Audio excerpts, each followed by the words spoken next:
So, we are officially, as of the recording of this video, 7 episodes into the third core of TYBW, which means we have officially smashed through the 30-episode threshold of Bleach's greatest arc. And so much has happened. Yamamoto, presumed to be the strongest Shinigami on Earth, died in combat to a Stern Ritter. Ichigo's Bankai was destroyed and reforged into a separate two-bladed Bankai. The concept of the Soul King was finally introduced, the Holy Palace was seen and then destroyed. Yahaba took the world by storm, cut the Soul King in half, and is now actively becoming the new Soul King. And while all of these things were massively important plot points that have happened all throughout TYBW, when it comes down to it, undoubtedly one of the most important moments from the third core of TYBW has been the releasal of Sosuke Aizen. You see, because before there was a Yahaba, there was an Aizen, widely considered to be one of the greatest antagonists in anime history, a man so powerful that he terrorized the Soul Society and Hueco Mundo for years. And it wasn't until Ichigo was able to achieve his final Getsuga Tencho that he was able to cut down this prolific antagonist. Now, after Aizen's defeat at the hand of Ichigo, he was sealed away in the Soul Society. And a hole so dark and deep, they threw the hole into another hole and then threw that hole out. He was so imprisoned that really the only people who knew where he was were the Central 46 and the head captain of the Gote 13. And even in that incredibly dark, damp, and thrown away prison, every single body part of Aizen has been sealed. From his mouth to his left eye to his ankles. And even in this highly sealed state, he is still one of the most dangerous people in the Bleach universe. But now that Aizen has been unsealed and is re-entering the fray of the Bleach universe, just how powerful is he? Has he gotten weaker since his sealing 2 years ago, or stronger? Does he have strength enough on par to be able to help in the battle against Yahaba, or is he just a needless risk? And will his power be enough to tip the scales in the favor of the Shinigami? Well, today we're going to be answering those questions and a whole lot more, because today we're talking how strong is Aizen. But before we get to power scaling a guy in a chair like Stephen Hawking, guys, please, for me, like this video, subscribe to the page, and hit that noti bell. Before we get into all that, today we gotta talk about our most pleasurable sponsor returning to the page, Adam and Eve. Listen, this holiday season, throw out the socks and scented candles and get your partner something they might really enjoy. Give the gift of a good time this ho-ho holidays, as you and your partner explore a multitude of different ways to make Christmas magic with your candy cane. See, because this holiday season, Adam and Eve is running a deal too tempting to not take up. See, if you go to adamandeve.com and use the code Weeb, you can get 50% off one item plus free shipping. And who knows, if you play your cards right, stockings won't be the only things getting stuffed this Christmas. That's adamandeve.com and use code Weeb at checkout for 50% off one item and free shipping. So, before we get to talking about exactly how powerful Aizen is, I want to do a little bit of a refresher course for everybody to remind you of who Aizen is as a character. Like, yes, we all understand that Aizen is basically the Madara of Bleach, but why is he sealed? What was his motivation? And how is he going to play into the fold of Bleach now? So let's start this video off in the way that we tend to start these kinds of videos off, by answering the easy questions. Who is Sosuke Aizen? Sosuke Aizen is the former captain of the 5th Division of the Gote 13, who for well over a century served as a Shinigami officer while masquerading as a benevolent and kind man. However, while he was pretending to be this benevolent and kind man, he was undergoing, in secret, incredibly morally unjust holification experimentations on basically anybody he could get his hands on. And it's these experimentations that led him to the creation of the Vizards, Shinji's group, which is appropriate when you consider the fact that Shinji was actually Aizen's captain for the entire time when he was undergoing these experimentation techniques in secret. Eventually, though, Aizen's sick of doing things in secret, and so he coordinates Rukia's execution, fakes his own death, and slaughters the Central 46, the main governing body of the Serite, all on a ploy to steal Urahara's Hogyoku. Now, for those of you who don't remember what a Hogyoku is, it's a small bluish orb of basically near limitless power. It's been shown to be able to dissolve the barrier between Shinigami and Hollows and allow for both Shinigami and Hollows to access the powers of the other side of the equation, giving Shinigami Hollow powers like with the Vizards, and giving Hollows Shinigami powers like with the Arankars. Now, the way that the Hogyoku is able to do this is that the Hogyoku has an ability to identify the deepest desires of the person that's holding on to it. It will then materialize those deepest desires. Now, there's two Hogyoku. There's the one that Aizen makes and the one that Urahara has, though they are eventually fused into one. But before that, Aizen goes to the Hueco Mundo, makes an army of Arankar, and those Arankar all support Aizen and gotta get cut down by the Shinigami, at least most of them. But what's Aizen's goal in all of this? Well, it's actually very similar to that of Yahweh. Aizen's goal is to overthrow the Soul King because Aizen learned that the Soul King is just a body encased in crystal, keeping the dimensions in their respective places. And therefore Aizen wants to take over the position of Soul King and be a more active leader.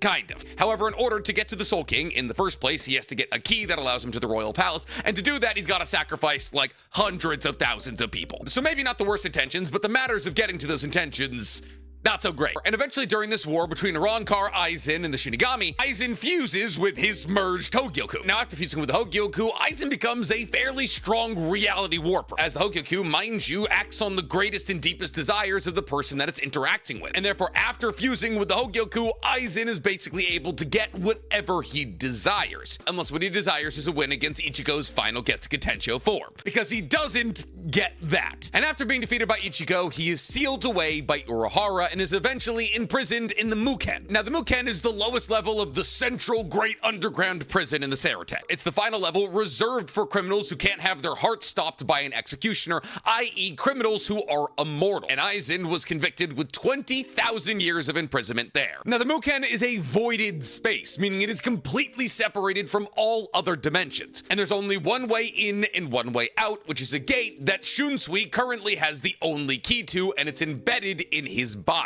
And he embedded this key into his body because he knew he was going to see Aizen, and he understood that there was a fair chance that Aizen would try to kill him for the keys that unlocked the 19 restraints currently holding Aizen's power in check. But if Aizen had killed Shunsui when he came down to the Muken to talk to him, the key would have been sealed inside of Shunsui forever, and the Muken would have been closed for Aizen for the rest of time. But this alone should give you some perspective to just how powerful Aizen is. Aizen, when Shunsui went down to go talk to him, was sealed with 19 keys. Shunsui only had 3 of them. Well, that is to say, Shunsui only planned on using 3 of them. And therefore, still with 16 seals on Aizen, Shunsui wasn't sure if he would win in one-on-one combat. And so he needed the backup plan to ensure that Aizen wouldn't attack him by sealing the Muken's key inside of his body. But with that basically catches us up on everything that's gone on with Sosuke Aizen from the beginning of Bleach to now. So let's get to chatting on just how powerful Aizen is so we can finally figure out if him being pulled into the fray of the battle will truly help or maybe hurt the Shinigami. So how powerful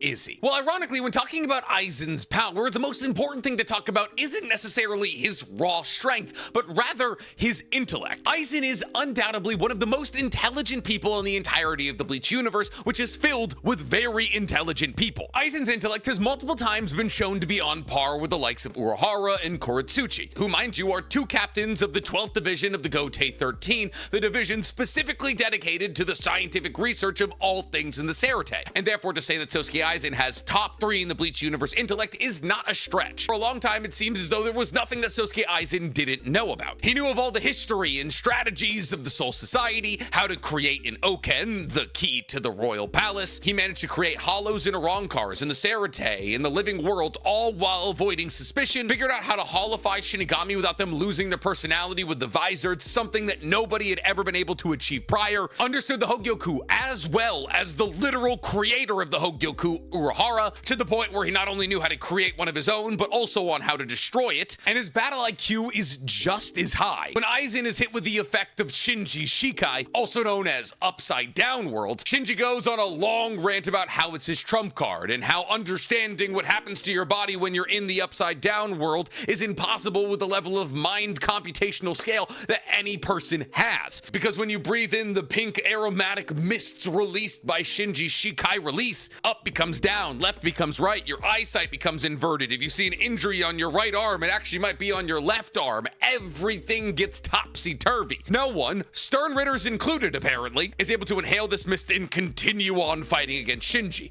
That is, of course, except for Aizen, who used his genius intellect to basically go no you to Shinji and just be unaffected by it. He created an Arrancar and Wunderweiss whose sole purpose in life was to extinguish Yamamoto's Shikai, and kidnapped Urahime because her ability would be able to lengthen the shelf life of the Hogyoku while also draw as many Shinigami as possible into Hueco Mundo so he could trap them there and invade the royal palace. As a tactician in battle and just in general, Aizen is one of the most intelligent characters in Bleach, point blank, period. But unfortunately, as Shikamaru has taught us, intellect only gets you so far. But fortunately for Aizen, his intellect isn't all that makes him incredibly powerful. Aizen is well trained in all of the facets that make Shinigami powerful. And one of the most understated facets of his strength comes from his mastery over Kido. Now, Kido is the catch-all term for Shinigami combat spells. But basically, all Kido can be boiled down to using your spirit power to pull off powerful spells. And these spells fall into two categories: Hado for offensive capabilities and Bakudo for battle support. Now, the general rule of thumb revolving around the strength of Kido spells is that the higher the number associated with them, the stronger that they are. On top of this though, the higher the level of the Kido spell, the more of an incantation you need to pull it off. Much like Gojo with his 9 ropes whenever he wants to fire a full-powered purple, an incantation is usually needed to pull off a high-level Kido at its highest level. Though this rule doesn't necessarily apply to Aizen, as we've now seen that Aizen has been able to use Hado number 90, Kurohitsugi, twice without an incantation. Once in his battle against the captain of the 7th Division, Sajin, and once again recently in TYBW when him and the rest of the Shinigami that were around him were being attacked by a Stern Ritter. Now mind you, he was able to pull off this Hado number 90 while bound to a chair that's supposed to suppress his Ryatsu, which is also like spiritual power. It's like chakra of the Bleach universe. And he's always had an insane amount of strength when it came to Kido. Even as a lieutenant before he took out Shinji and made him a visored and threw him up into the world of the living, Aizen was able to block a Hado number 88 from Tessai, the greatest user of the Kido arts in the Sarate at that moment, with a Bakudo number 81. But we're not talking about Aizen while he was still a lieutenant. See, because Aizen in TYBW, like we've already established, shows the ability to use something like Hado number 90 while tied to a Ryatsu suppressing chair at its fullest capacity without an incantation, but he's also shown the ability a little bit later in the manga, this is kind of a spoiler I guess, but it's not that serious, to use Hado number 99, the highest level offensive output Hado technique in existence, a technique that's only ever been used by 2 people, Aizen and Urahara. But enough about Kido. People don't watch Bleach for the spells. I mean, they're kind of fun, but they're not all that important. Let's talk about Aizen's swordsmanship. Aizen, like basically all Shinigami, is an incredibly talented swordsman, but Aizen is in a class of his own. Aizen is able to strike with such precision and power that he's been able to cut through things like Renji Shikai, which admittedly is not that impressive, and Kamamura's Bankai, which admittedly is very impressive. Kamamura's Bankai summons a gigantic samurai. So far as Bankais goes, it's been established to be one of the strongest ones in existence. And yet, with one lackadaisical swoop of his sword, Aizen was not only able to slice through this giant samurai's blade with ease, but also cut off one of its arms. Mind you, in this fight, he was battling against Sui Fong, Kamamura, Shunsui, Toshiro Hitsugaya, and all the Vizards. That's 4 captains of the Gotei 13, the captain who would later become the captain of Squad 1 in Shunsui, and the Vizards, 3 of which were former captains of the Gotei 13. And he wipes them all out in 3 chapters. But how? How was he so incredibly powerful even before fusing with the Hogyoku? Well, it really boils down to his spirit power. When it comes down to it, Aizen has almost an immeasurable amount of Ryatsu, and this has been established multiple times. While power, Ryatsu, and Ryoku are usually talked about interchangeably in the Bleach universe, the first real time that it was established that Aizen had a ridiculous amount of Ryatsu was when he was in the process of fusing with the Hogyoku, and he told Ichigo that the Hogyoku would only achieve its fully awakened state when fusing with somebody with double the Ryatsu of an average captain level Shinigami. And considering the fact that there's only 15 to 20 captain level Shinigami in existence, the prerequisite for needing to undergo the transformation being be double as strong as them is kind of crazy. But Aizen said he would be able to do it easily and did do it easily. But some of you are probably scratching your chins and saying, well, he was fused with the Hogyoku at one point, but he's now no longer fused with the Hogyoku, so shouldn't he be weaker now in TYBW than he was in his battle against Final Getsuga Tencho Ichigo? And honestly, that's a pretty legitimate thought to have. Wouldn't it make sense that Aizen, in his final fused transformation with the Hogyoku, was as strong as he will ever be? I mean, like we've already established, in this form, he was a relatively strong mind reader and reality warper. Whatever he wanted, the Hogyoku would manifest for him, so long as it was within the capacity of the powers of the Hogyoku. And he now, since he's no longer fused with the Hogyoku, no longer has access to those powers. So he should be weaker.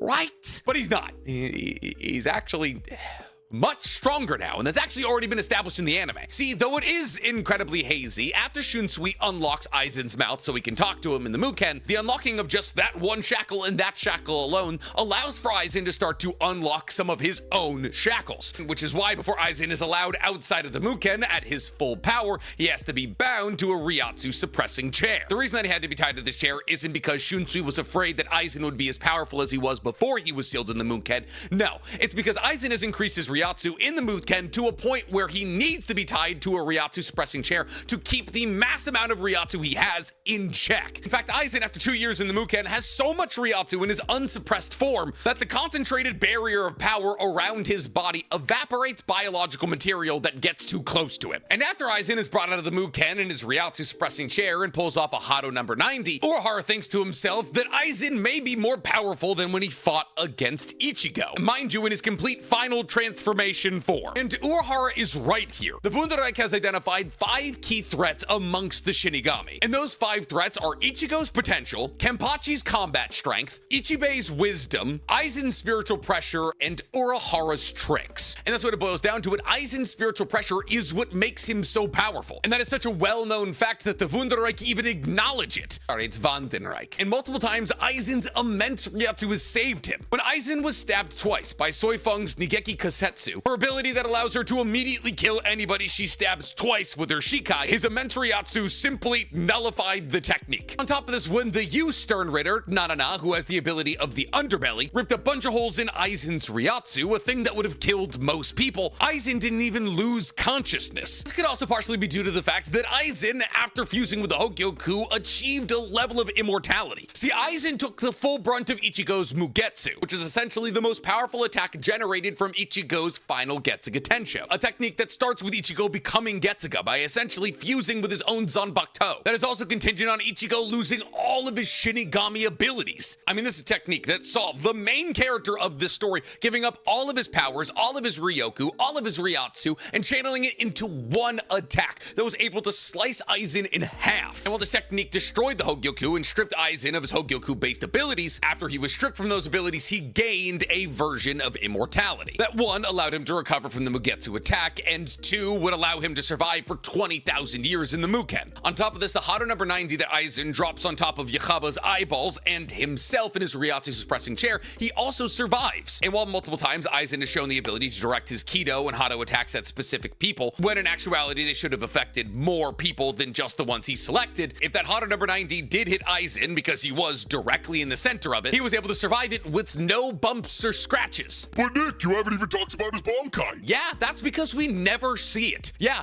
everything that Aizen has ever pulled off, he did with his Shikai, Kyoka Suigetsu. And that's probably because he doesn't need a Bankai. So I'm not gonna sit here and say that Aizen couldn't awaken to a Bankai if he wanted to. He absolutely could. But his Shikai ability is kind of nuts, so why would he need a Bankai? See, if you ever perceive the releasal of Aizen's Shikai, you become under the effect of his Shikai. Forever. And the effect of his Shikai is complete and total control over the 5 senses of anybody affected by it. And thus, if you ever see specifically the awakening of Aizen's Shikai, anytime he releases it in the future, you will be under the effects of a complete and total hypnosis. Anything you see, smell, touch, taste, or hear is completely under the control of Aizen. So if you think you stabbed Aizen, nope, you stabbed your friend. You think you smell Aizen? Nope, you smell somebody else. You think anything? Nope. It's probably not that. The hypnosis is flawless. Even if you're aware of the fact that you're being hypnotized, you can't break out of it. And while some of you who paid particularly close attention in history class are saying, but the Hogyoku dissolved his Zanpakuto, you're right, it did do that. But Aizen still has most of the illusory abilities that were granted to him by his connection to that Zanpakuto. However, the key difference is that he can't necessarily tell what the opponent that he's using these illusionary techniques against is seeing. So, with all of this in mind, how powerful is Sosuke Aizen? Strong. Video done. No, I'm kidding. Let's get to the scaling. Well, we know from the 3rd Bleach official character book that after Aizen fused with the Hogyoku, he got his wish of becoming a god. Now, while the termage around becoming a god isn't necessarily a thing that we can scale, the truth of Aizen's wish was to become the Soul King, and the Hogyoku tried to grant that for him the best that it could. Now, with this level of power, what was Aizen able to do? Well, he was able to repeatedly injure a post-Dongai training Ichigo. After his transformation, Isshin, Ichigo's father, who was a former captain of the the Gotei 13 wasn't able to perceive the spiritual pressure of Aizen because it was so much greater than his, which would feasibly make Aizen in this form stronger than all of the members of Squad Zero because their strength was perceptible to members of the Sarate. And once Aizen got serious in this form, he was able to easily dispatch of Yoruichi, Kisuke, and Isshin all simultaneously. Now, between that and the fact that he was able to injure a post-Dongai training Ichigo makes him multi-solar system level. However, Aizen was able to injure Ichigo with just one of his fragors. Now, these fragors were a purplish sphere of energy that could be fired by Aizen. And with his fragor, Aizen was able to heavily burn one of Ichigo's arms, showing that it had the IP to break through his durability. However, just a little bit later in the fight between Ichigo and Aizen, Aizen reveals the ultimate fragor, which combines 12 of these purple orbs into one. And if the AP of just one of these attacks was multi-solar system level, then 12 of them placed together means that Sosuke Aizen in that moment had a galaxy level attack. And this AP is further confirmed through events that are gonna happen in TYBW and events that are gonna happen in Can't Fear Your Own World, the light novels that take place after the events of the Bleach manga. As there's a character in the light novel Can't Fear Your Own World by the name of Hikone. And Hikone is an artificial hybrid soul who was created for the sole purpose of usurping the Soul King. And Aizen was one of the 3 people in existence who was identified to be able to take on Hikone with their full power unleashed. So Aizen's AP is pretty comfortably galaxy level. But how fast is he? Aizen was able to cut down Gin faster than Gin could even realize that it was being attacked by Aizen, which makes him pretty easily sub-relativistic, at least during that moment. But as soon as the battle against post-Dongai training Ichigo started, those numbers went up pretty exponentially. As for the sheer fact that Aizen was able to keep up with post-Dongai training Ichigo and hit him means that Aizen at that time was FDL to FDL+, because Ichigo at that time was FDL to FDL+. And this is further corroborated in TYBW when Aizen is able to keep up with in a fight against the fastest person in the Bleach universe. So all in all, when the chips are down on the table, Aizen's AP is around galaxy level and his speed is somewhere in the region of FDL to FDL+. So what does that mean for the Shinigami? Well, it's definitely a good thing that he's battling on the side of the Shinigami, Ryatsu suppressing chair or not. The stats like that are only comparable to a couple of people in the Bleach universe. The most important person to compare it to is Yahaba. And we've done an entire video explaining Yahaba and exactly how powerful he is. And the conclusion of that video is that Soul King Yahaba, because he has the ability to maintain the 3 dimensions and make sure they don't clash into each other